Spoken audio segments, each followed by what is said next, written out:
Hello, I'm Shashank and I'm going to be explaining graphing 3D surfaces. So there's six main surfaces we're going to be going over today. We got the ellipsoid, which comes in the form x squared over a squared plus y squared over b squared plus z squared over c squared equals 1.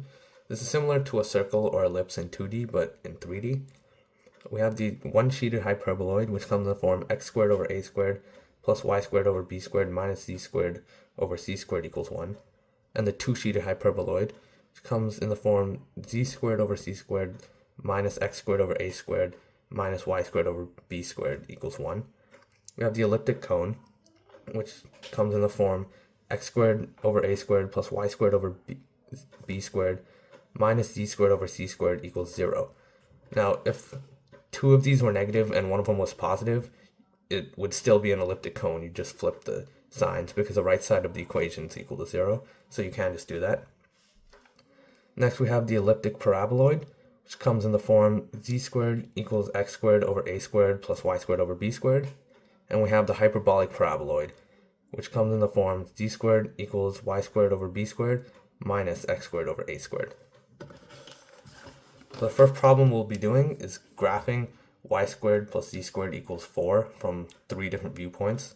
So we have 10, 0, 0, 0, 10, 0, and 10, 10, 10. And so we'll be starting with problem C because this is just the default viewpoint of the 3D graphs. So here we have our graph being drawn. And basically you can see that y squared plus z squared equals 4. It looks awfully similar to x squared plus y squared equals r squared. And it pretty much is. It's just a circle on the YZ trace with a radius of 2 squared, which is 4. So from the YZ trace, we can graph a circle here, and these points will be 2. And because there's no x value on any of these, we can just extend this on the x-axis, because no matter what the x is, this graph will look the same. And so our graph will be looking like this. And this is from the viewpoint 10, 10, 10, which you can see it's in the first quadrant. So for part A, we have 10, 0, 0, which if you look closely, you're only on the x-axis, so you'll be only looking at the YZ trace. Since we were talking about the YZ trace earlier, we know that this is just a circle with radius 2. So this will be 2, and this will be 2. And for part B, we have 0, 10, 0. Now this is from the y-axis, so we'll have the xz trace being seen here. We have x here and z here. So think of yourself as looking at it from here. And the y plane would just be going like towards you and through the paper. And so the xz trace, if you plug in y equals 0, you'd get z squared equals 4, which is just z equals plus or minus 2. But because of how we graph this way, it's not just y is equal to 0, it's like y from negative 2 to 2. And so actually all of these places would be filled in. And so this whole thing would be shaded. And these sides would go on infinitely.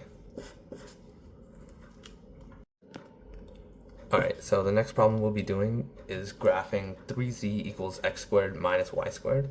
Now this doesn't start in any of the 6 shapes, so we'll have to divide each side by 3. And you'll get z equals x squared over 3 minus y squared over 3.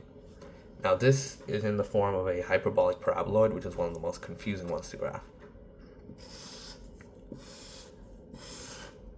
So the way to graph these is to look at the x, y, yz, and xz traces, and that'll kind of show you how the behavior of each trace would be.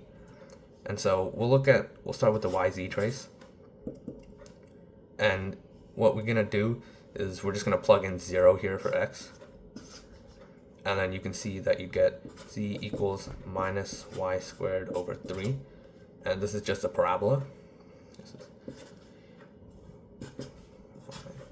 And so when x is equal to 0, this entire area here is the yz trace. So we can graph this parabola, and it would look like this because it's negative here. And then from the xz trace, we'd get z equals x squared over 3 plus 0, or minus 0, because y is just equal to 0. And this is just a regular parabola as well. But this doesn't exactly tell us that much about what the function looks like. So we're going to have to come up with other ways.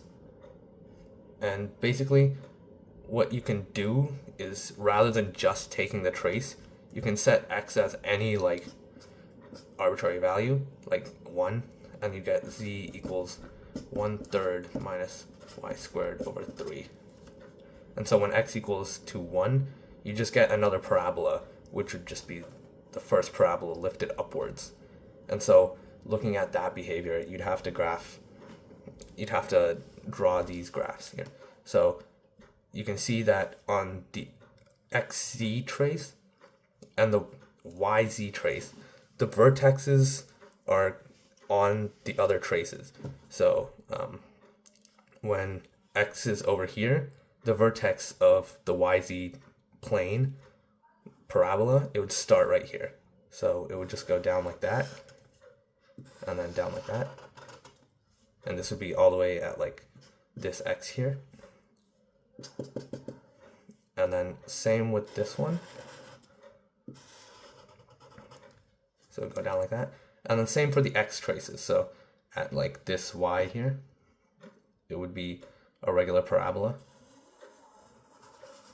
And then at this y over here, it would just be a regular like parabola. And so you get this sort of Pringles looking shape. So that's how you'd graph this one.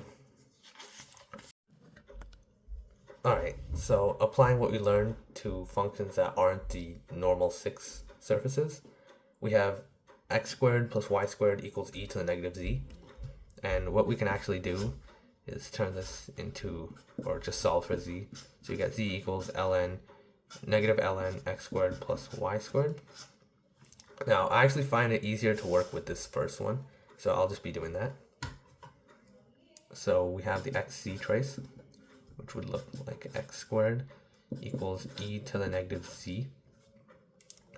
Now, we'll have to simplify this as x equals plus minus root e to the negative z.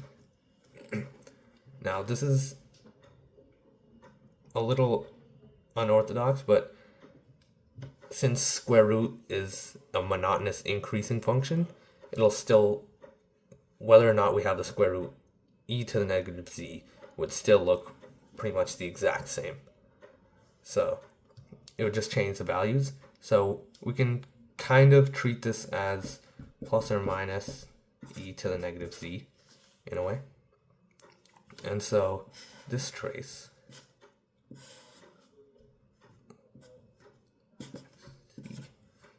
would just look like an exponential function, but from the z-axis, and because it's x squared, it's actually from both sides like that. And then for the xy trace, we have the same thing, y squared equals e to the negative z. You get y equals plus or minus root e to the negative z, and it looks exactly like this. And then we get the xy, this is the xz trace, or yz trace, sorry. This would be the xy trace, which would be x squared plus y squared. I'm not actually going to plug in 0 for e here, or e to the negative z here. We just get some arbitrary constant, we'll call it d squared. And we just know this is going to be a circle. So, looking at our 3D graph here,